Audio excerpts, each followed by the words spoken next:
Assalamualaikum warahmatullahi wabarakatuh. Selamat sore teman-teman mahasiswa seluruh Indonesia. Selamat sore juga untuk teman-teman guru seluruh Indonesia. Selamat datang kembali di channel YouTube Dosen Muda Batu Sangkar. Kali ini kita akan membahas tentang micro teaching yang fokusnya adalah pada keterampilan menggunakan media. Bagaimana tips dan triknya? Tetap stay tune di channel YouTube ini.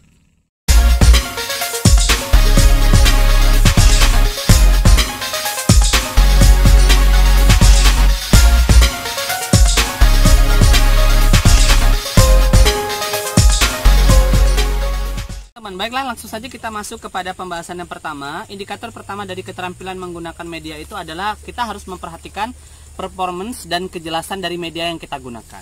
Misalnya kalau kita berfokus kepada performance, teman-teman gini, kita harus beka dulu ya. Pertama, pentingnya menggunakan media itu kita harus ketahui bahwasanya media itu adalah alat ataupun alat yang digunakan ataupun alat bantu yang digunakan untuk yang berguna untuk menyampaikan pesan pembelajaran. Jadi kalau alurnya itu guru, media, baru siswa. Artinya ada yang bisa menyambungkan antara pemahaman guru dan pemahaman siswa melalui media pembelajaran. Maka kemudian indikator pertama dari media ini adalah bagaimana performance-nya itu harus diperhatikan, bagaimana tampilannya itu harus diperhatikan, bagaimana kejelasan dan detailnya juga harus diperhatikan. Maka kalau misalnya kita berkaitan dengan performance, maka kita perlu mengkaji beberapa detail atau beberapa item. Untuk performance, kita harus memastikan bahwasanya media yang kita gunakan itu dari tampilan kesederhanaannya, kemudian dari menarik atau tidaknya, kemudian dari apa aja yang ditonjolkan. Misalnya seperti penonjolan ini seperti misalnya penggunaan warna ataupun penggunaan tulisan, penggunaan kata-kata yang bisa menarik perhatian siswa, atau menggunakan bentuk yang menarik yang saat itu siswa sangat sukai gitu. Dan sedangkan berkaitan dengan kejelasan media ini berkaitan dengan besar kecilnya, berkaitan dengan tulisannya, berkaitan dengan skala media yang digunakannya. Apakah skala media yang digunakan itu sudah cukup untuk dilihat banyak orang, ataupun justru misalnya kayak terlalu kecil mungkin gitu gambarnya, atau mungkin terlalu besar gitu sehingga menghabiskan banyak uang. Karena memang yang perlu kita perhatikan dari performance itu adalah pertama adalah kesederhanaan tampilan, kemudian bagaimana medianya itu menarik perhatian siswa, kemudian harus ada yang kita tonjolkan. Berarti ada 3 ya, tonjolkannya itu berupa misalnya seperti warna-warna yang menarik. Sementara berkaitan dengan kejelasan tulisan pada media itu jelas bagaimana besar kecilnya tulisan, bisa dibaca atau tidak, kemudian apakah kemudian tulisannya itu mengandung makna yang kemudian dapat menyampaikan pesan oleh siswa. Maka hal-hal itulah yang kemudian teman-teman guru, teman-teman mahasiswa yang sedang micro teaching harus diperhatikan indikator yang pertama. Oke teman-teman, sekarang kita masuk kepada yang indikator kedua. Indikator kedua itu berkaitan dengan ini. Kita ulang ya. Pertama adalah berkaitan dengan performance dan kejelasan materi. Maka yang kedua itu berkaitan dengan kesesuaian dengan tujuan pembelajaran. Jangan sampai teman-teman media yang sudah disajikan itu menarik, keren, bagus gitu ya, kekinian, tapi ternyata tidak nyambung dengan tujuan pembelajaran. Maka sebenarnya kalau misalnya kita menampilkan media, kita perlu mengulas dulu ataupun kita perlu menelisik dulu tujuannya apa. Kalau misalnya tujuannya untuk mengidentifikasikan ya, atau tujuannya untuk menggambarkan ataupun mendeskripsikan bagaimana bentuk paru burung hewan misalnya, maka kita harus menggunakan media gambar gitu. Nggak perlu juga kalau misalnya kita pengen mendeskripsikan, tapi yang kita butuhkan adalah media seperti radio ataupun media yang media yang hanya bisa dilihat. Tapi biasanya ketika kita ingin mendeskripsikan, maka kalau misalnya tujuan pembelajarannya adalah ingin mendeskripsikan, maka media yang terbaik itu adalah berupa media nyata ataupun media-media tampilan yang bersifat tampilan seperti gambar. Misalnya hari ini kita akan belajar bahasa Indonesia tentang bagaimana kita akan mendeskripsikan bentuk bunga mawar atau bunga mawar yang ada di depan. Siswa disuruh membuat pengalaman teks deskriptif. Maka kalau misalnya tes deskriptif yang kita deskriptif kan menggambarkan ya. Kalau misalnya media itu ternyata yang kita berikan adalah media tulisan, itu bukan deskriptif tapi naratif. Maka kalau misalnya sama dengan mengidentifikasi seperti ini. Kalau misalnya kita ingin mengidentifikasi berbagai bentuk bagaimana mana yang sayap burung, mana yang kemudian paruhnya, mana yang kemudian matanya, mana yang kemudian kakinya gitu. Maka kita juga bisa menggunakan media-media yang sifatnya visual. Maka teman-teman sekali lagi, yang kedua dari indikator ini juga perlu diperhatikan adalah berkaitan dengan kejelasan. Kejelasan apa? Kejelasan nyambung nggak dengan tujuan pembelajarannya.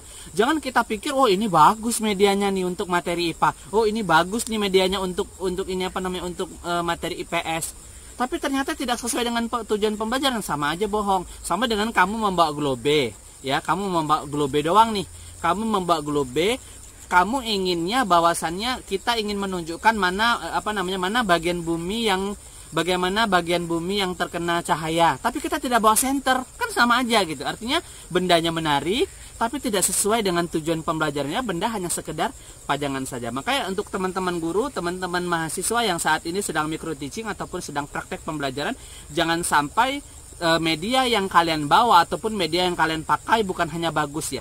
Bukan hanya sekedar bagus, tapi bagaimana media yang kalian pakai itu berguna dan kemudian sesuai dengan tujuan pembelajaran yang ingin dicapai. Seperti itu.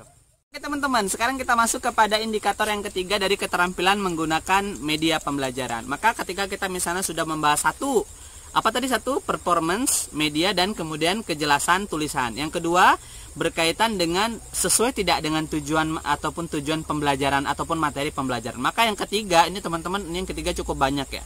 Yang ketiga sebenarnya berkaitan dengan kemampuan menggunakan media. Nah, sebenarnya kemampuan menggunakan media ini sedikit banyaknya itu sudah Bapak jelaskan di video sebelumnya, yaitu tentang bagaimana keterampilan mengelola ataupun bagaimana keterampilan mengadakan variasi.